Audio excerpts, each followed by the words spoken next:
Olá, amigos do canal Espiritualidade. Muitas vezes nós, quando lemos as comunicações dos espíritos, que parecem que eles estão falando de vidas, de situações que pertencem a outras pessoas e que não tem nada a ver com a nossa realidade. A gente até considera que o que eles colocaram é correto, faz sentido, mas a gente não consegue muitas vezes fazer relação com a nossa própria vida. E esse é um dos itens que hoje nós vamos analisar aqui e comentar, que nós podemos sim trazer para a nossa realidade. Embora o Espírito esteja se dirigindo aqui a algumas pessoas em específico na humanidade, aquilo que ele fala sobre a conduta dessas pessoas também é aplicável a nós em alguma proporção. Daí vem a sabedoria de a gente procurar sempre extrair de tudo algo que seja útil para nós. E nós sempre vamos poder encontrar, assim que nós criamos, uma disposição de nos perguntar: o que isso que eu estou lendo tem a ver com a minha realidade? Será que esse texto só diz respeito aos outros ou diz respeito a mim também? Vamos começar essa análise então? Aqui é o último item das instruções dos Espíritos, do capítulo 7, Bem-aventurados os pobres de espírito, que consta do Evangelho segundo o Espiritismo. E esse item aqui recebeu um título dado por Allan Kardec: Missão do Homem Inteligente na Terra. É a última comunicação, então, que fecha esse capítulo, Bem-aventurados os pobres de espírito, que nós já estamos analisando em alguns programas. A primeira recomendação que o Espírito trouxe aqui é para que a gente nunca se orgulhe do conhecimento que nós temos, porque o conhecimento sempre tem limites estreitos nesse mundo que nós habitamos. E realmente, por mais que a gente estude, por mais que a gente aprenda, o nosso conhecimento sempre vai ser limitado. Daí a importância de sempre exercermos a humildade quando vamos falar de assuntos que não compreendemos bem. Muitas vezes as pessoas se colocam numa posição de achar que entendem tudo, sabem de tudo. E as pessoas que vão aprendendo mais, que vão se desenvolvendo mais, normalmente tem essa tendência mesmo de acreditar que sabem de tudo. Mas, relembrando Sócrates, que já falamos aqui há muitos programas atrás, temos que adotar aquele lema: só sei que nada sei, porque aí nós estamos abertos a novos conhecimentos. Mas o Espírito, quando ele coloca dessa forma, embora essa comunicação seja endereçada às pessoas que têm um grande destaque no mundo intelectual, pessoas que têm uma grande capacidade intelectual, ele também é aplicável a nós, porque mesmo que nós não sejamos essas sumidades intelectuais, nós também temos que conceber que a nossa capacidade de entender o mundo sempre vai ser limitada pelas condições que nós vivemos aqui. A matéria impede o espírito de desenvolver todo o seu potencial de uma única vez, ou, pelo contrário, ela ajudaria esse desenvolvimento desse potencial. O fato é que nós, até para vivermos, para sobrevivermos, precisamos esquecer muitas coisas que nós vamos aprendendo ao longo da vida. Por isso que nós precisamos sempre conceber: tenho certeza absoluta sobre aquilo que eu estou analisando? Me cabe ler mais, estudar mais sobre aquilo? Mas vejamos o que o Espírito Ferdinando, que é quem escreveu essa comunicação, continua dizendo. Ele coloca que, mesmo supondo que a pessoa fosse uma dessas sumidades do mundo, um grande intelectual, um grande cientista, um grande filósofo, a pessoa sempre precisaria conceber que, se ela conseguiu desenvolver toda essa inteligência, é porque tem uma razão de ser. Ela tem como que uma missão, uma tarefa no cumprimento da aplicação dessa inteligência. Ele colocou nesses termos: olha, se Deus, nos seus desígnios, vos fez nascer no meio onde pudestes desenvolver a vossa inteligência, foi por querer que a usasseis em benefício de todos. E a função daqueles que sabem mais, ou o papel, ou a missão que eles têm, é justamente guiar os que sabem menos. Muitos vão pensar assim, mas não é mérito do indivíduo ele ter se esforçado para adquirir essa inteligência? De fato, é sempre um mérito da pessoa, porque ela estudou, ela buscou, ela aprendeu, mas ter as condições para desenvolvê-la, e isso envolve inúmeros fatores. Nós sabemos que existem inúmeros componentes que permitem o indivíduo se desenvolver plenamente ou não a sua capacidade intelectual. Por exemplo, se ele foi bem nutrido durante a sua gestação, durante o seu desenvolvimento, se ele cresceu num meio que estimulou a sua capacidade intelectual a se desenvolver, se ele recebeu uma carga genética, não podemos nunca negar que esse fator ele interfere sim na inteligência do indivíduo, embora ele não seja o único, como já estamos falando. Então todos esses fatores, todo esse conjunto é o que vai permitir o espírito desenvolver a sua grande capacidade intelectual. Ter essas condições faz parte de uma programação de vida, faz parte desses desígnios divinos em que o indivíduo é capaz de se desenvolver então em seu potencial intelectual.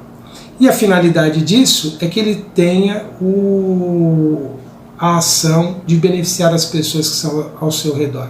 Aquilo que nós recebemos, mesmo que tenhamos algum mérito em termos trabalhado para alcançar, sempre nos é concedido com esse objetivo, de que nós compartilhemos, de que nós ajudemos as outras pessoas a alcançarem também. Então, mesmo que nós não sejamos essas sumidades, mas se a gente adquiriu alguma capacidade além daquela que é o comum do meio onde nós vivemos, a nossa tarefa é contribuir para que as outras pessoas alcancem melhores resultados na vida. Aqui estaria talvez o próprio objetivo da nossa existência em comunidade, em sociedade. É um contribuir para o outro em seu processo de crescimento, de desenvolvimento e de evolução. Se nós trabalhamos com aqueles materiais, com aquelas ferramentas que nós recebemos de Deus, apenas em nosso próprio benefício, nós não estamos gerando esse progresso coletivo e ficaremos devendo perante a vida, já que recebemos condições de desenvolver esses potenciais. O Espírito Ferdinando aqui, ele coloca dessa forma também, seguindo esse raciocínio. Porque é uma missão que ele vos dá, pondo em vossas mãos um instrumento com o qual podeis desenvolver ao vosso redor as inteligências retardatárias e conduzi-las a Deus.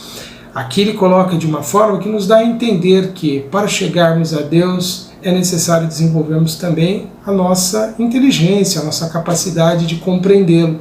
Não é meramente aceitar ideias, não é meramente por medo receber o conceito da existência de uma divindade, mas sim através da inteligência estarmos aptos a reconhecer que algo tão complexo quanto é a vida, o universo, as condições todas que permitem essa vida existir no universo, somente poderia ser uma criação de uma inteligência superior. Conceber resultados no acaso seria como dizer, que processos aleatórios podem criar estruturas altamente complexas que se perpetuam, que se renovam, que se transformam, que crescem, que evoluem, que adquirem consciência. É negar a própria grandeza daquilo que nós fazemos parte, que é a própria vida e o universo como um todo. Então a finalidade do homem inteligente é conduzir as outras inteligências que estão em evolução ainda a essas compreensões cada vez mais amplas. E o Espírito ele coloca que então a natureza do instrumento ela deve ser sempre correspondente ao fim que nós devemos tê-la.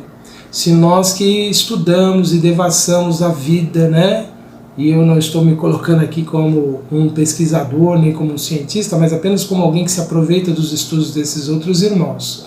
Se nós vamos nos apropriar desse conhecimento para negar a existência divina, nós seríamos como um jardineiro que, recebendo uma enxada, ao invés de usá-la para trabalhar no jardim, na horta, para que cultivasse e crescesse ali os vegetais, se eu usasse para atacar o dono dessa horta ou desse jardim, eu estaria fazendo um uso indevido. Ele usa exatamente essa figura do jardineiro que recebe uma enxada. Se ele erguer a enxada para ferir o Senhor, ele está usando de forma inadequada o instrumento, ele está desviando a função desse instrumento. É a mesma coisa do homem inteligente quando ele teima e insiste em negar a existência de uma inteligência divina. tentando levar as pessoas à incredulidade, à falta de fé, à falta de compreensão nessa divindade.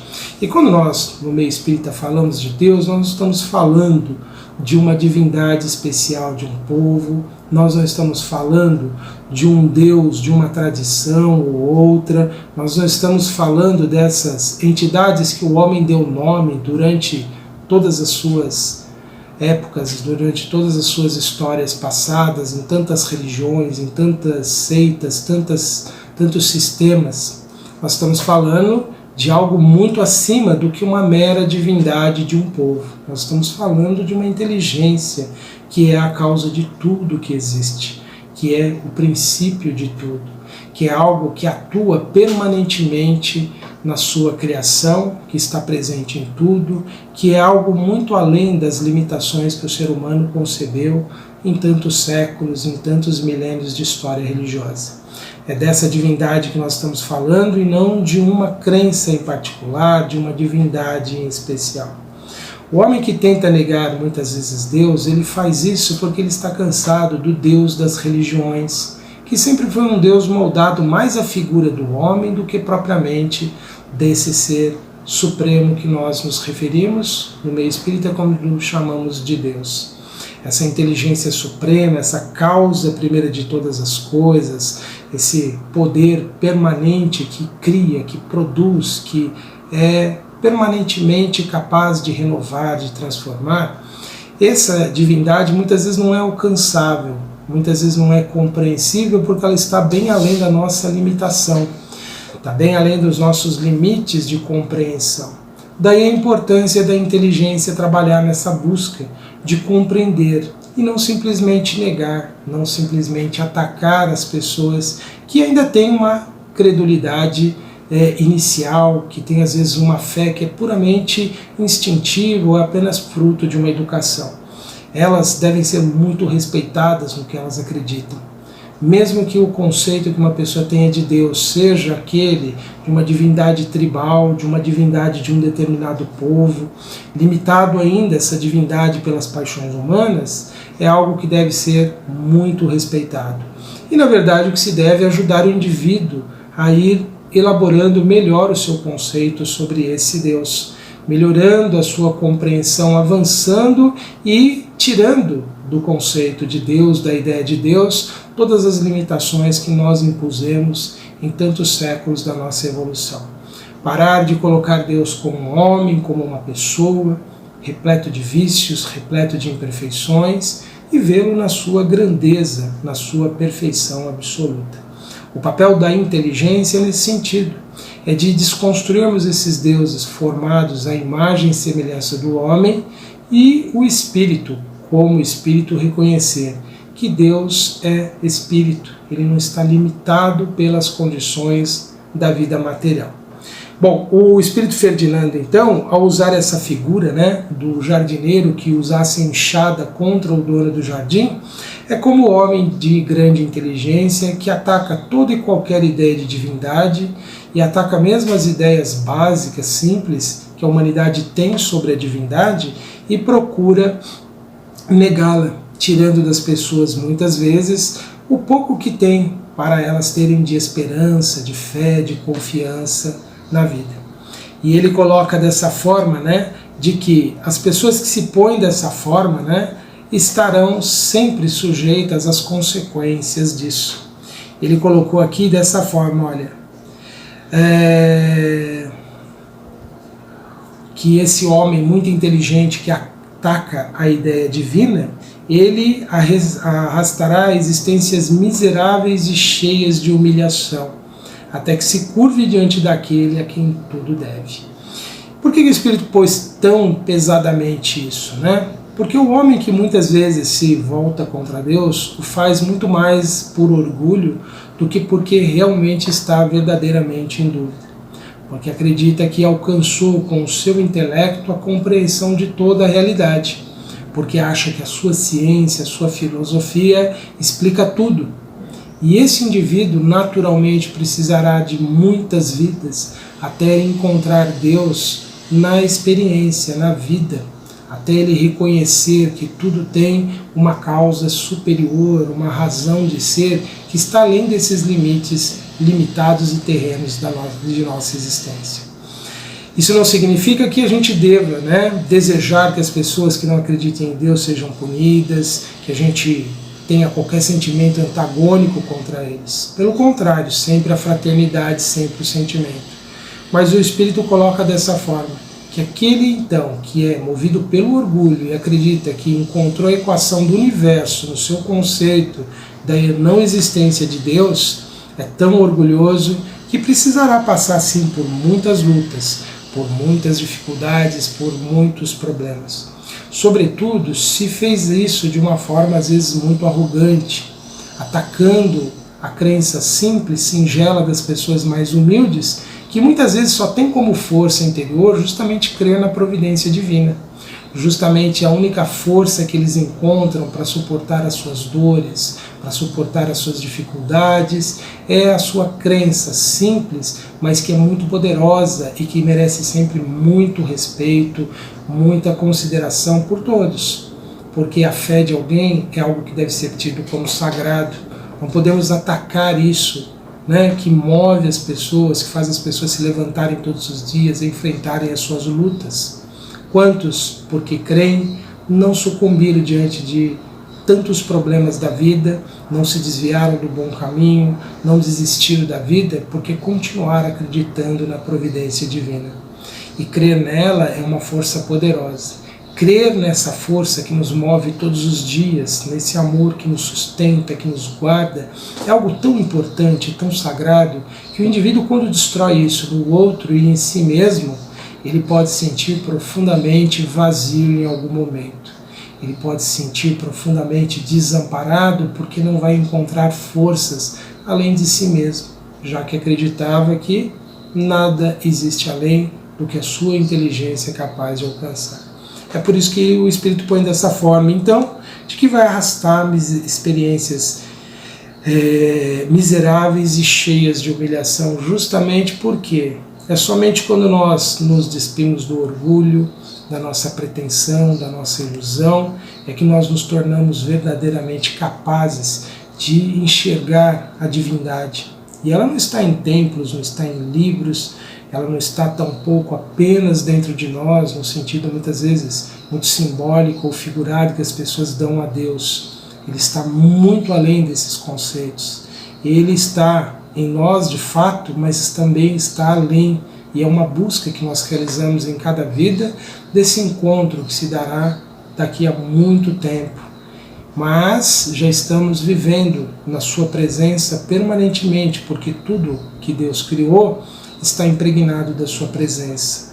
Então isso nos coloca naturalmente como alguém que estamos em condições de encontrá-lo em nossas experiências, diariamente, através de tudo que nós fizermos, através de todas as ações que nós realizarmos, nós podemos identificar essa permanência da divindade, essa existência real, concreta, que é o que dá o sentido a tudo que existe, que é o que faz a nossa vida ter realmente um grande e profundo significado. O homem sem a ideia da divindade, ele passa a viver apenas o grande, doloroso, desesperado drama de tentar ser feliz a todo custo, numa única possibilidade que é esse momento presente. E ele poderá sentir profundamente sofredor se ele perder todas as suas esperanças. Ferdinando ainda coloca aqui, concluindo no último parágrafo da comunicação, que a inteligência ela é rica em méritos para o futuro, mas com a condição de ser bem empregada. Se todos os homens bem dotados se servissem dela, segundo os desígnios de Deus, a tarefa dos espíritos seria mais fácil ao fazerem progredir a humanidade. Vejam, se no século XIX os grandes cientistas tivessem estudado os fenômenos espíritas, e não como alguns que eu já citei em programas atrás, tivessem simplesmente combatido apenas porque não queriam aceitar a realidade espiritual, mas se eles as tivessem estudado e comprovado, olha, grande população, tudo isso que os espíritos ensinam é real, O homem ele sobrevive à morte. A tarefa dos espíritos teriam alcançado o seu êxito no século XIX e século XX. Talvez isso explique por que os espíritos, com seus ensinamentos, não conseguiram ainda atingir toda a humanidade.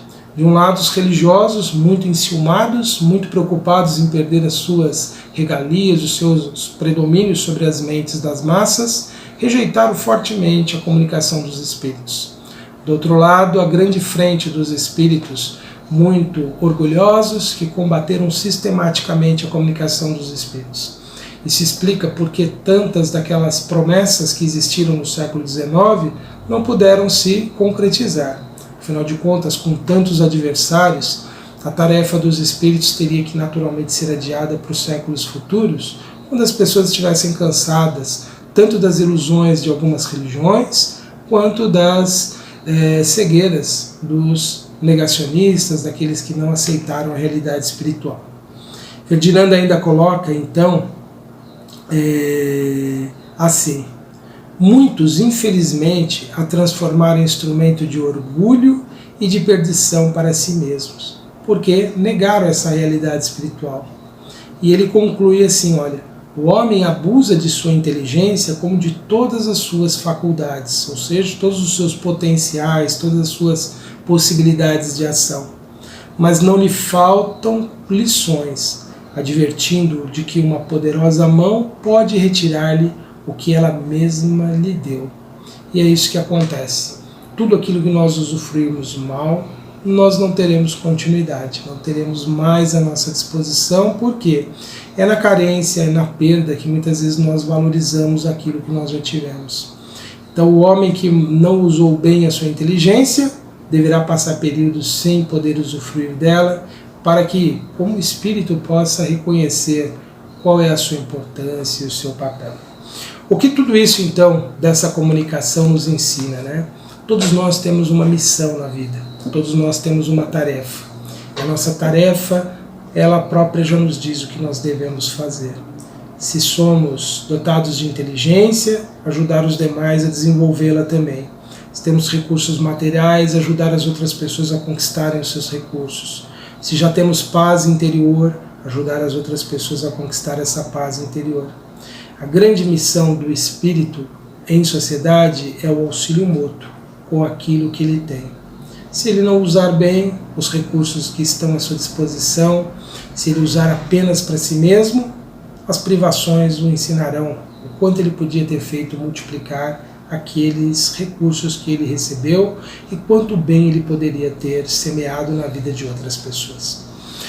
Daí então pensarmos, né, que todos nós temos alguma missão a realizar com tudo que nós recebemos. E não apenas as pessoas que receberam muito, mas também todos nós temos algo a fazer em favor do bem comum.